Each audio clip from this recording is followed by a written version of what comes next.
Bad teams, there's no leadership. Medium teams are led by their coaches. Great teams are led by their players.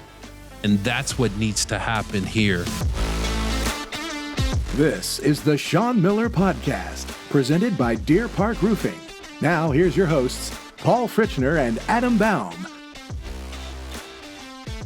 Welcome back to the Sean Miller Podcast, presented by Deer Park Roofing. Thanks to everybody, as always, for watching, subscribing, listening, however you consume this show. We appreciate it. Paul Fritschner. To my right, it is Adam Baum, and we are pleased to be joined today by two Xavier Hall of Famers, the voices of the Xavier Musketeers, Byron Larkin and Joe Sunderman. Due to some scheduling issues, Sean couldn't be with us this week, but we are very grateful to have the both of you, two Xavier legends, institutions here around this program.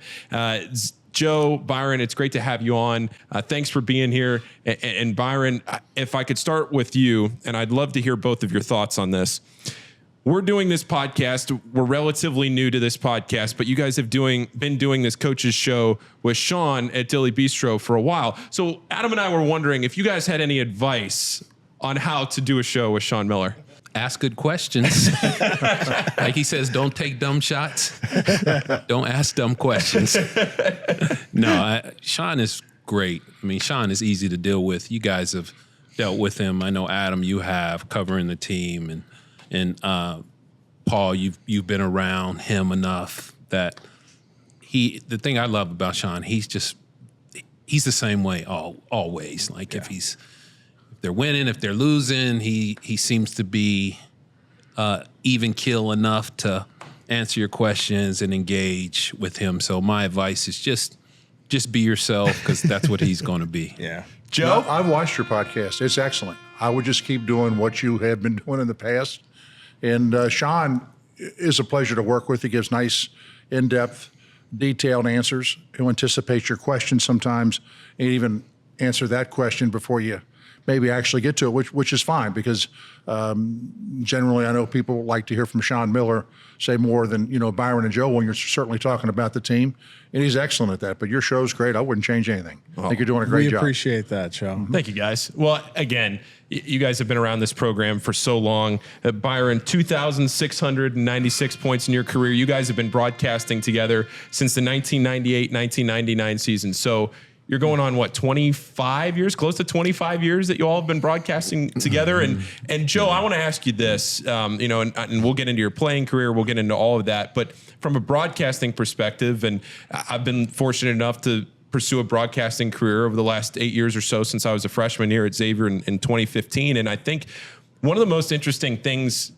that I find in your path in broadcasting is that as a play-by-play guy, you are a player, and a lot of times the former players are on as an analyst. Byron, you come on and you're Joe's analyst for the game, and maybe people don't know the intricacies of broadcasting, but generally it's the play-by-play person is somebody who has done that for their career, and then the player or the former coach or whoever it is their partner. Well, Joe, you stepped right into that role, and you've done it so well for so long, and so many iconic Xavier moments are tied to your voice. What was that like for you to get that call and to know that you were going to be the next voice of this program? Well, quite frankly, it's not a call I wanted. Andy McWilliams, sensational play-by-play guy, a legend in his own right. Yeah. Wonderful at hockey, wonderful at basketball. He's called Cincinnati Reds. He's done it all, and he had the voice problem. And he was actually getting treatment for that for a number of years when I worked with Andy, and finally the treatments weren't as effective as they had been in the past, and it became difficult for him to complete a sentence. So we just simply switched roles. There was a night we were on a bus, I think it was in South Florida, and he said, "Hey, I'm having trouble tonight.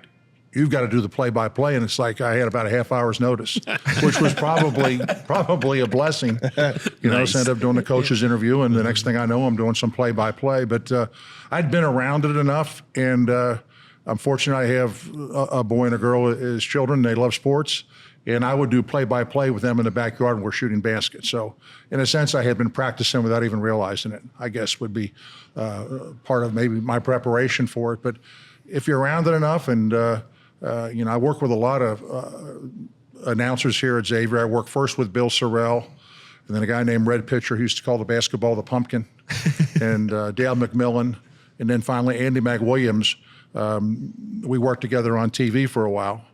And also, he got us on 55 and 700, which we're still enjoying today. There's a name you might want to remember. It's Dave Piontek. Great Xavier basketball player, played in the NBA for a number of years. He did the play-by-play when I was here at Xavier for a number of years, and he was a former player. So a little bit of a tradition here, perhaps. You know, Dave was there first. I love it. Yeah. Well, and Byron, for you to get that call and now to have enjoyed these last couple of decades together on the air, what's it like for you from your perspective where, you know, your jersey's in the rafters and you get to come back here every day and whether it's practice and games and everything like that and still be around this program, but also to work with somebody like Joe where you have a bobblehead together and everything else that you guys have done over the last couple of decades, but still to be able to contribute to this program in this way? It's special, Paul. My decision to come and play at Xavier was bigger and better than I ever dreamed it would become.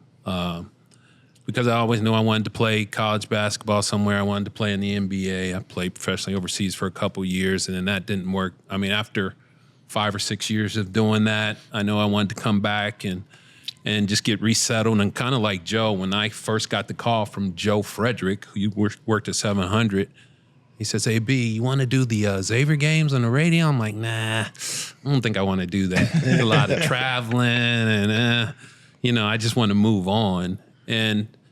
But he convinced me. He's like, "Hey, B, you'll like it. Just give it a shot, And I begrudgingly said, well, after I agreed with Joe Frederick, I met Joe. Well, I knew Joe, but I really didn't know him. So I came in for like a mock interview, if you will. So they sat a TV in front of us and 2 mics, and Joe was with me, and we just kind of called the game. It was an old game, obviously, and they recorded it, and they said, "We'll see how you do on this mock interview." So after we did the call, they listened to it, and then they came back and says, "Okay, yeah, we want to offer you the deal." So it wasn't automatic for me. I had to earn it,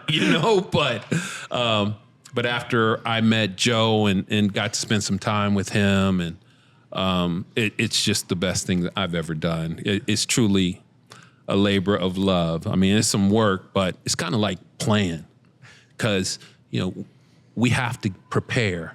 That's our practice. It's a team effort. I have to work with Joe and get ready and discuss the game. And it's natural because I love watching basketball. I still play basketball. I'm going to watch it, no matter what. So it's truly a blessing, and it's so much fun. I wake up in the morning like, yeah, we got a game. That's the first thing that's on my mind when I open my eyes, and it's just it makes me being a part of the team again. Something that you miss when you play high school and play in college. So much of your life is dedicated to the sport. You put so much time in, and sometimes when you graduate and it's over, it's kind of abrupt, It's and this brings me back to my playing days because I've got to perform, I've got to practice. I'm working as a team. I have a teammate, and it's showtime. When the lights are on and people are in the stands, you got to perform, and it's so much fun. The only difference is when you're broadcasting. When the game's over, you're not worrying about the next game. You're just worrying about where you're going to go eat after the game, And the nice thing is in your relationship now, Joe's really the point guard. So the passing is not really up to you. I like that, Adam. You get the pass. Might be the smartest thing you ever said. He did. No, but I'll rewind the clock a little bit here. Mm-hmm. I think no one can forget COVID and when it happened. Yeah. And I'll never forget, the sports world gets shut down.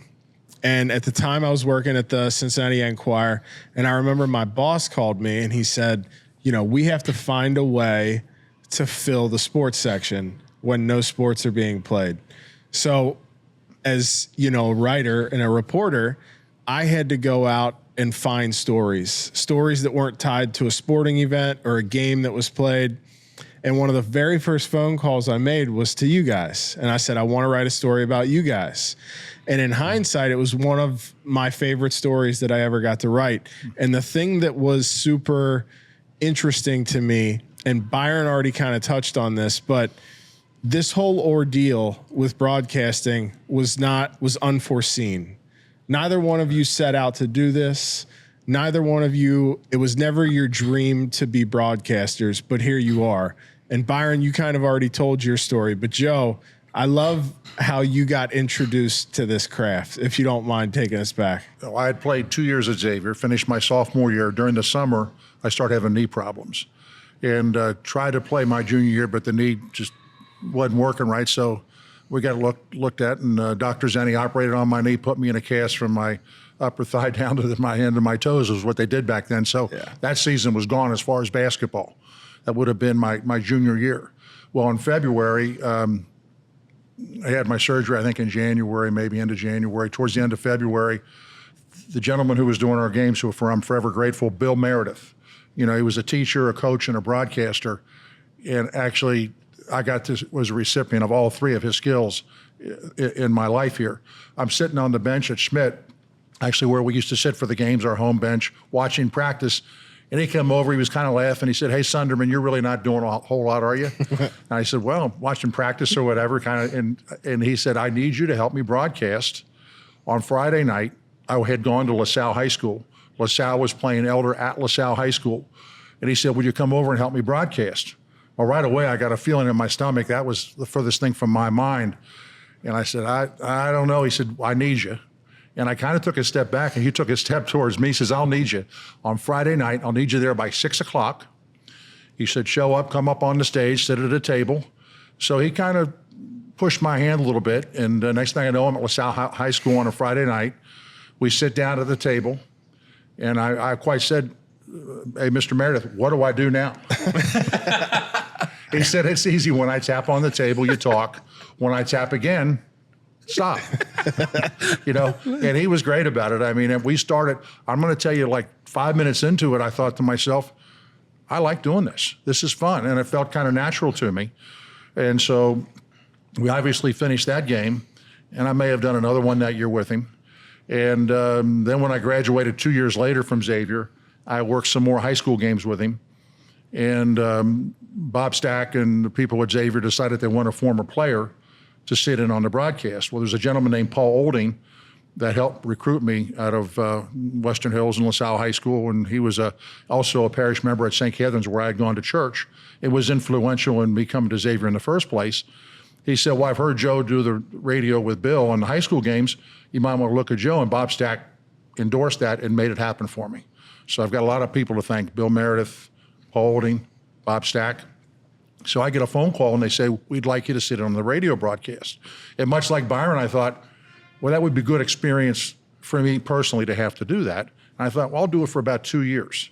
Now, we're sitting here right now. I started in 80, 81, so you can do the math on that. It's been 40-plus years that I've been broadcasting Xavier basketball, and I've enjoyed pretty much every minute of it. It's been a real blessing in my life. There's really no other way to explain it. Yeah, I know. It's been a real thrill to watch him go from Schmidt to the Gardens to where we're sitting now in this beautiful Cintas Center where they're selling out the games 10,200, the excitement around it, and what's been accomplished, even on the campus of the university. And a part, basketball has been part of that. So what a thrill. Yeah, I know a lot of Xavier fans are glad that you're still doing this and you're still around.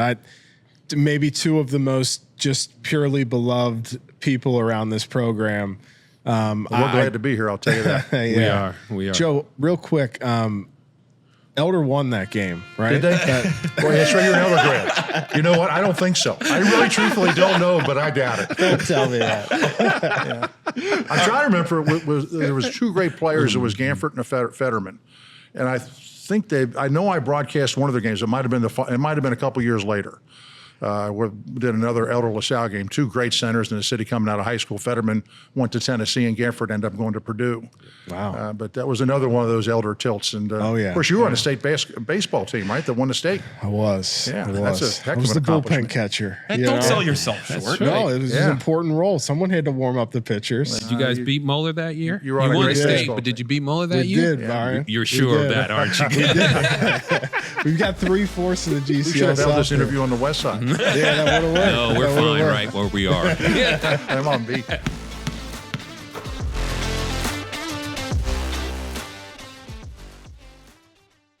The Sean Miller Podcast is brought to you by our trusted friends at Deer Park Roofing. Protect what's important with Deer Park Roofing's industry-leading training, expert attention to detail, and responsive service. From commercial and residential replacements to roof repairs, gutters, and more, request a free estimate today at deerparkroofing.com. That's deerparkroofing.com. My last question on the broadcasting, because we still want to talk a little more about your career. We want to talk about this current Xavier team and your thoughts on where this team stands. But one last broadcasting question from my perspective, and I'd love to hear your thoughts on it. You guys have done so many iconic moments, whether it's the Elite Eights, whether it's all the NCAA tournaments, whatever it might be. Is there one game that sticks out? Maybe it's not your favorite, but when you think of a broadcasting moment, you get asked this question. What's the first moment that comes to mind? I mean, most recently, an NIT championship. I mean, there's been a lot of moments, but what, Joe, you got a look on your face. West Virginia. B.J. Raymond made 2 shots, a 3-pointer on the right wing on a pass that came from the other side of the court on an inbounds play. Then he had a shot, which Byron did a wonderful job on the broadcast. I think you can see it out in the halls out here. There's a big photograph of it where B.J. Raymond was open at the top of the key. And it was one of those plays, and Paul, you know you've done a lot of play-by-play, where you can kind of see what's going to happen. You see it developing. You kind of got a little sight into the future. Well, B.J. gets open, and you can see him start to coil for the shot. And Byron's going to have to help me here, but you said, what did you say at the I time? said, do it, BJ, do it. And he kind of shouted Do it with it. emphasis. The next thing, B.J. lost that 3-point shot, and it spins to the bucket, going through the string. Xavier beats West Virginia, and they advance to the Elite Eight. That's I actually have a photograph in my office at home of Byron and myself in the background with BJ taking one of those 2 shots. It's a great picture. We showed that during the episode. we saw Your reaction right Yeah, behind is just iconic. That It's was great. and I'm thrilled that BJ Raymond's an assistant coach here, and every once in a while I'll remind him of the thrill he gave me when he made those 2 shots. Yep. Byron? I guess my favorite moment was this was a game that Xavier did not win.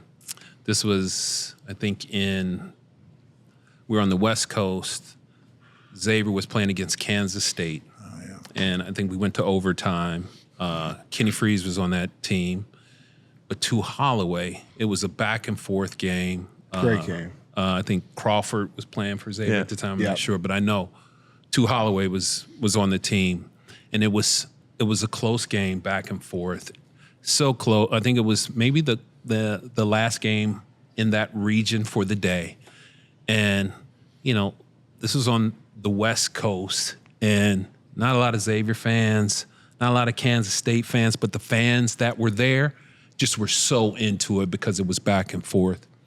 And Tu Holloway gets fouled with 0.1 seconds on the clock. And the entire arena was standing up because they were so on the edge of their seats to see what was going to happen. And at the end of the year, I get really nervous on games a little bit more because I don't want this to end. Yeah. It's the NCAA tournament. You lose, you go home. So I was a little bit more on edge than normal. So I remember him going to the free throw line, and there was so much pressure, and that was such a pressure spot. And Tu Holloway went to the free throw line. They were down 3 with less than a second to go. Everyone's on their feet, and he steps to the free throw line, just cold as the other side of the pillow, man. 1, 2, 3. He made 3 free throws in a row. The entire season was on the line at that point. Yeah. and the ice in his veins. I was so nervous I couldn't even speak. I was just sitting there with my mouth open, like half praying, and Joe was just continues to go on. I mean, he's the thing I love about him. He never gets nervous. If I get tongue tied for a second, I know Joe will just pick it up and just keep on going. So. I hope I don't do that as much as I used to, but No, you do a great job. I'm still a You work help in me out, progress. too. But anyway, yeah, Joe just kind of kept talking us through that. And I just remember being so impressed with the grit of Tu Holloway in that moment. The gravity of that moment was just iconic and awesome to be a part of. And Xavier ended up losing in overtime. But to me, that was the biggest moment as a broadcaster that I had ever experienced. I think that game eats me alive more than maybe any other, because what people forget about that game is that if Xavier had won that game, they would have played Butler in the next round to go to the Final Four. And Xavier had already played Butler that season and just narrowly, it might have been by 1 point, 2 points, had just barely lost to Butler earlier in that season. And I don't remember who on that team, but I remember talking to somebody on that team a couple of years ago and just thinking about the opportunity that you had to play Butler to then go to the Final Four that you didn't get because you lost to Kansas State in double overtime. But Paul, how old were you when that time happened? So were you in diapers or get what? ready for this? Ready for this one? So I'm from Northern Virginia. I've mentioned that before here on the show. I'm from Northern Virginia. I was in bed. I think I'd have been like 10 or 11 years old, maybe 12. I don't know, somewhere in there. 10, 11, 12, 13, I don't know, somewhere in there. Terrible. But it was before every NCAA tournament game was broadcasted everywhere. So I remember my mom was still awake downstairs and I could hear her screaming because she was watching the little animated guys on like the sports tracker, the game tracker online. And you just had to watch the little animated balls shoot into the basket. And she's screaming when the little guys, making the shot, missing the shot.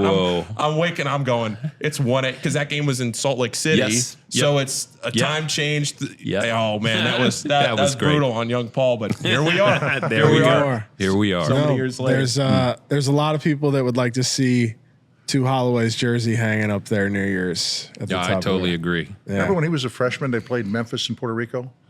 I think Memphis might have been 4th in the country. I think he went, 10 for 10 from the free throw line of that ball game. That was a little foreshadowing. It was.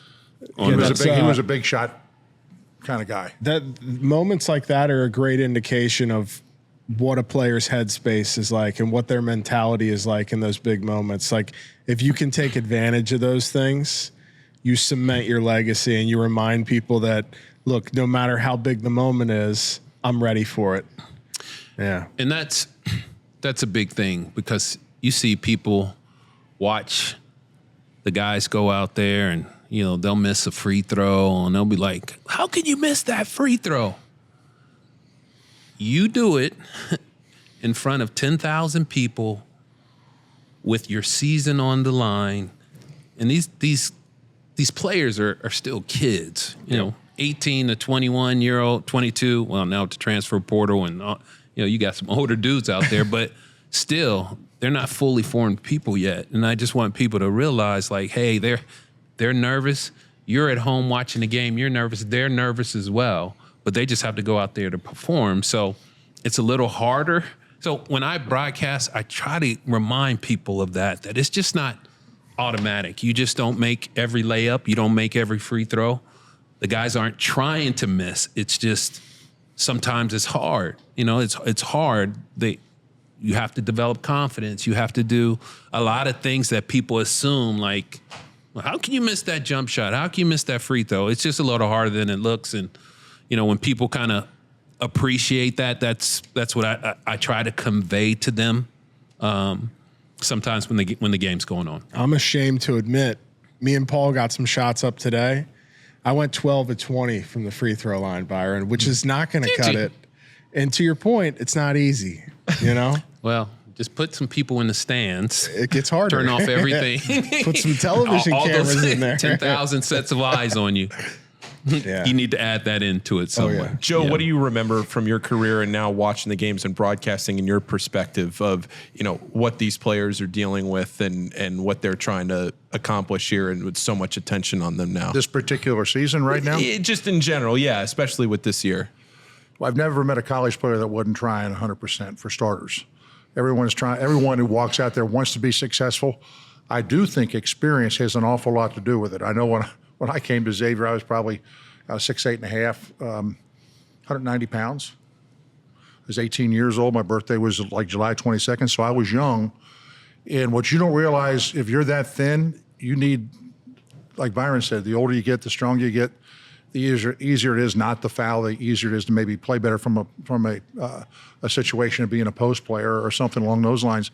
But experience is such a factor. In this particular team we have this year, we have 10 new players trying to mesh it together. Something as simple as who takes the most shots, who gets 6 shots a game, who gets 10, who gets 8, where do you take them from, and working that on a smooth basis where they're not really kind of working. I think that's coming around. It's interesting with the stat sheet here. They lose a game because they don't shoot well. Then they shoot well and they lose a game because they turn it over a lot. They got another game, they do that well, but they don't rebound well. But they've shot well. They've had low turnover games. They've rebounded well in some games. Somehow they just got to put it all together. That's not a guarantee they will or they won't. But I can guarantee you, I've been to a lot of practices, as I know you guys watch them, and they practice hard every single day with great enthusiasm. Sooner or later, that's got to pay off.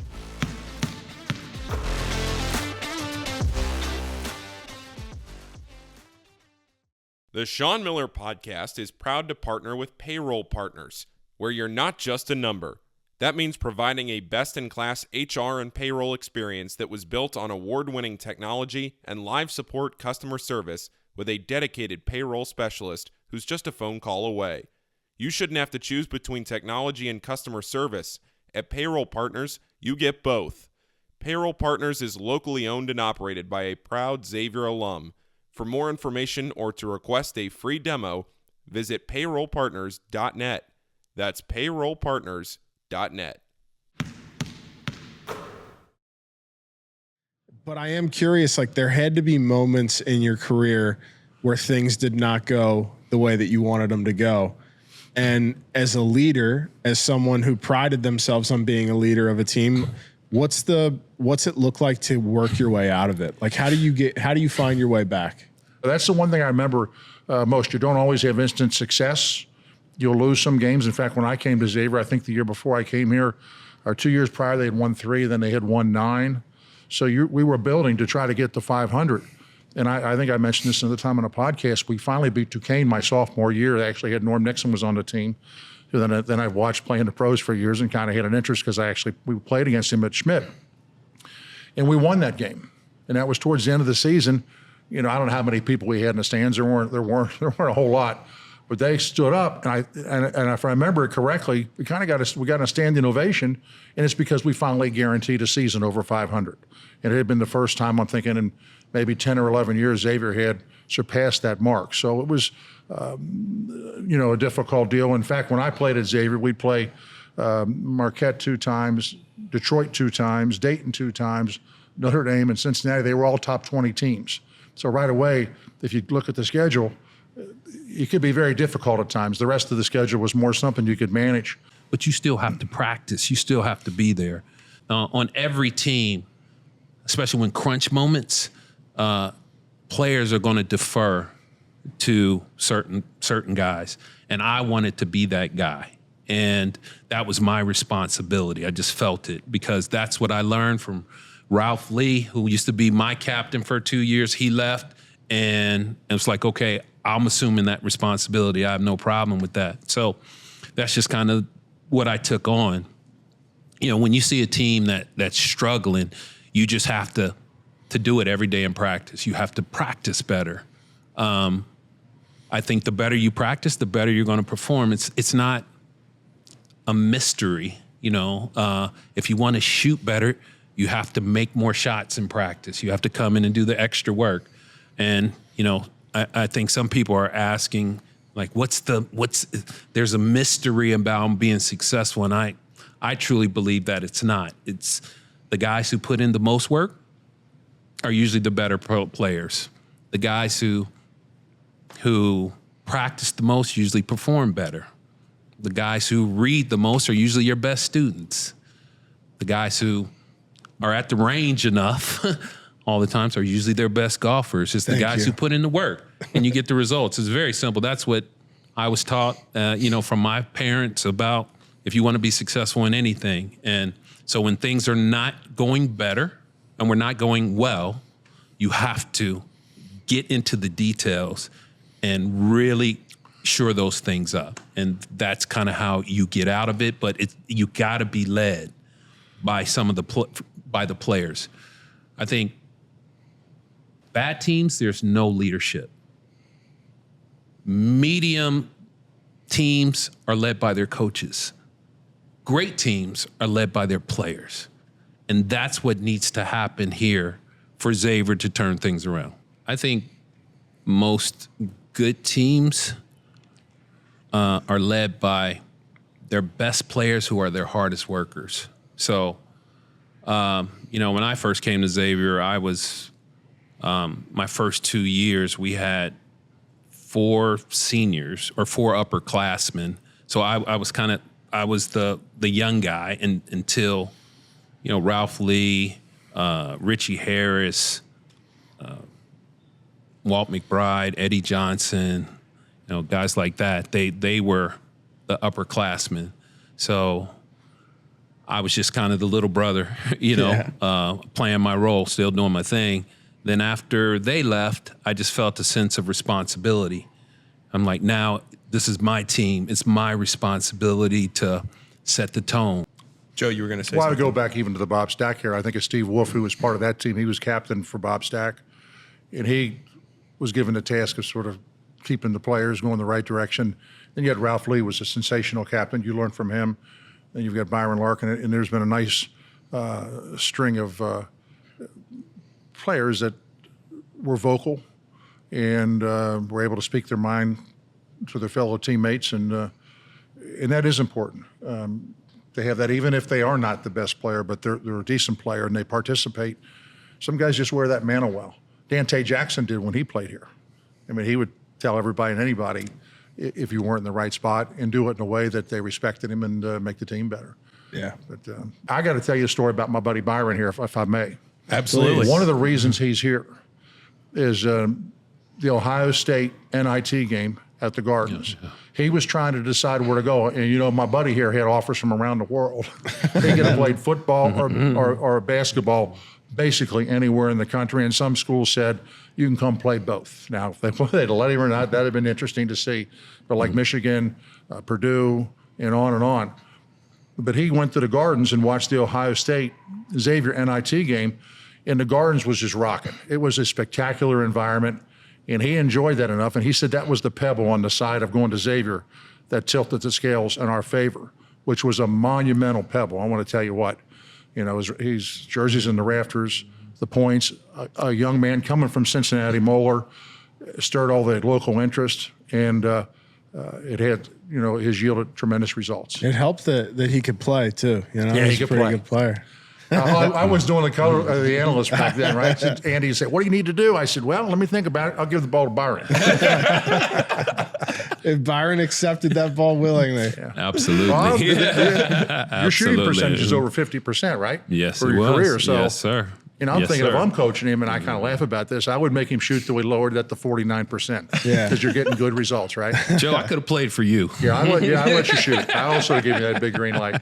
Yeah, but certainly hard to when you get 10 new guys on a team, though. That's another thing. How do you sort that out? Although I do think if you're talking about this year's team, I think McKnight, Oliveri, some of the guys like that. Desmond Claude is only a sophomore; he could fill that role, but to be determined if someone really emerges really strongly. And this is an opportunity for some of the other players to make some noise. Kachienzi, Reed Ducharme, those guys have not been part of the mix. When you're struggling and things aren't going well, coaches are looking for an answer. This would be the time to step up and practice and show these coaches like, oh man, this guy this guy who maybe I haven't given an opportunity to, maybe I should give him an opportunity. Now, it's not just going to happen just because, I haven't played you in a long time. Let's see what happens. No, you have to prove it to them in practice. You have to earn that playing time. So, if I'm a guy who is not part of the rotation, this is a great time to open some eyes in practice to give you an opportunity to get out there and play. Now, once you get out there, you got to produce because that's the bottom line. But, this is an opportunity. I mean, and then the other thing is a lot of what can't get lost is the play of Quincy Olivari. Everybody's kind of all in arms about Xavier losing to Delaware, but we saw one of the best performances of a Xavier player in a long time. He scored 34 points. He was over 50% from the field. He did everything. He made all his free throws. He got to the free throw line, and no one's talking about that. But we have to recognize that Quincy came in as a big-time scorer, and now we're starting to see that out of him. So that's something to build on. And so you just got to kind of remember all those things. And again, I just want to make sure that I recognize him because he has really stepped up and been a bright light in a couple of games that haven't gone Xavier's way.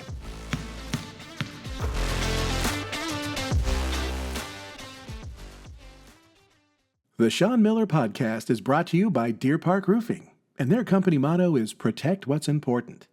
Deer Park is not just another storm-chasing roofing company. They're invested in your community and truly care about the people in it. You can trust them to do the job right. Deer Park has highly trained professional technicians who make sure your residential or commercial roofing system is installed correctly and quickly. For a free estimate, visit deerparkroofing.com today. That's deerparkroofing.com. When this year's team, and you guys have now talked a lot about this year's team, and I think, Joe, you said something a few minutes ago where you were talking about recruiting, and Byron, where you came to the Gardens and you saw this environment, and you said, I want to be a part of this. And now Xavier has a Cintas Center and this environment and the crowd behind them and everything that this crowd means to this team. And I think this year, when you look at this team and you foster connections with players over the years, you think of guys like Tu Holloway or J.P. McCura, Trayvon Blewett, some of these legends that have come through here in the last decade. That's just to name a few. Now you have so many new players that you're trying to learn about, trying to build a connection with, and trying to put your support behind, but maybe things haven't started the way that you're hoping they would have started. So, from a fan base that has always been so good and so supportive of these teams and means so much to this program, what do you think it means to these players to know and look around and see that this arena still, night in and night out, no matter what happens, it's still full, it's still there, and the fans are still behind a team like that? Yeah, I think, the support here at Xavier is always been unbelievable. I mean, they've been behind this team. This program they're an integral part of what Xavier is all about. I mean, Sean talks about it all the time after the games. Yeah. I'd like to thank the crowd because he realized that doesn't happen everywhere. So, but I think that there has to be some realism too as to what this team is. I mean, we're finding out that it's just not add water, and you just can't just assume that, we're going to be good next year just because there won't be growing pains of a team. And that's what I think we're seeing here, and how difficult college recruiting, the transfer portal, how all that comes together is not automatic. Xavier has 10 new players, 3 international players. We've never had 3 international players come in at one time. 4 transfers, and sometimes those transfers work out and they come together early. Sometimes they come together late. Sometimes they don't come together at all. That's what makes, that's one of the things I love about doing this, is that you get to see a new situation every year. And I like to see a guy like Desmond Claude. I mean, last year, he averaged 4.8 points a game, and there'd be games where he just was kind of out there and not really part of in the mix. Now he is the man for this team. He is the go-to guy. And for him to put in that work in the off season, for him to be able to perform, it's one thing to be able to just call on him, hey, you need to be the guy for us. It's another thing to be able to come through. So, and do that. And that's a testament to Desmond, all his work in the offseason to prepare his body, to prepare his mindset that at the end of the game and someone needs the bucket, give me the ball. You know, I want the ball. So that's a testament to his hard work. And I think it's great, but, you know, I think I think Xavier the fan base needs to realize that, you know, sometimes it takes time for things to develop. I believe we have one of the best coaches in the country. Sean Miller is going to get the most out of this team. Whatever that is, we're going to find out. But, and as Joe says, you come to practice, you guys go to practice. You know, they are working their rear ends off every day. No, detail goes unchecked. I mean, they film every practice. They know the 3-point percentage of every player in every practice. They review that. I mean, the attention to detail. I tell Joe, boy, I wish I played now. To have access to this gym 24/7. You can get up in the middle of the night and turn on the lights, get the gun out and get up 1,000 shots. I mean, that's incredible. When we played, coach used to say, hey, pay somebody to rebound for you when you go and you know, it was kind of tough to do. And by the way, the gym is only open, 4 to 6 today. And so you had to really work to have the situation to be better, to be a better player. But this facility, the practice facilities, all the resources they have to get better, it's just great. And for Joe and I to be able to see what it was to what it is now, it's wonderful. Joe? But just real quickly, the atmosphere we have here is not a given around college basketball. It's really kind of unique and amazing. And I never forget the time we went and played Clemson. And it was, I thought we're going to big league, big game. It might have been half full. I had assumed they'd sell it out. This is a special environment. I know the players appreciate it. And I know the Xavier fans are the greatest. They travel extremely well, too, which is an indicator. People either from around, if you're traveling anywhere in the country, you'll have fans that live around there show up at the game. And you also have fans from Cincinnati travel and root on their Musketeers. So there's a good relationship between the fans and the players. And was it Skip Prosher that said a season's a lifetime? I can't quite remember. It might have been one of his quotes. But it is, and that's one of the things I kind of love about it. So there's a lot of ups and downs to go yet, and hopefully we have more ups and downs. But still a lot to be revealed. I think Skip also said, when you're having a season that you're losing, it seems like it's 31 game seasons. It's you won a game, it's great. Okay, you lost. Oh, now it's you're down. Oh, then you won another one. So that is, it's like 31 game seasons versus when you're winning, it's just one 30-game season. Yep. You don't remember the games as much when you're winning, but you better believe you're going to win all those games. You're going to remember all the games you lose. And I just remember him saying that, and that is truly accurate on what's going in that locker room, because they are. You think we think about Xavier not being successful, or when Xavier has a loss. There's no one on this planet that thinks more about that than the coaches and those players in that locker room. You don't have to remind them; they know, and it's their entire world. And we just got to remember that they're trying as hard as they can. Yeah, I think. Like a season, so much unexpected happens. And I guess to tie a bow on this whole thing, it's the fact that you guys are where you are today because of something unexpected happened in your lives and you decided to follow through with it. And one of my favorite things about both of you guys is how this has given you each the friendship that you have with the other person. And I mentioned that story that I read. Yeah. And I wanted to bring this up here. This is a quote from Byron. It's kind of an unexpected thing that I've gotten one of my best friends out of this. I like being around good people, and Joe was the best person I've ever met. Sunderman paused for a long moment when asked about his relationship with Larkin. Well, it means a lot. It's a special gift that's been given to both of us. If you know Byron, you love Byron. And then the good news for Xavier fans is Larkin and Sunderman aren't going anywhere.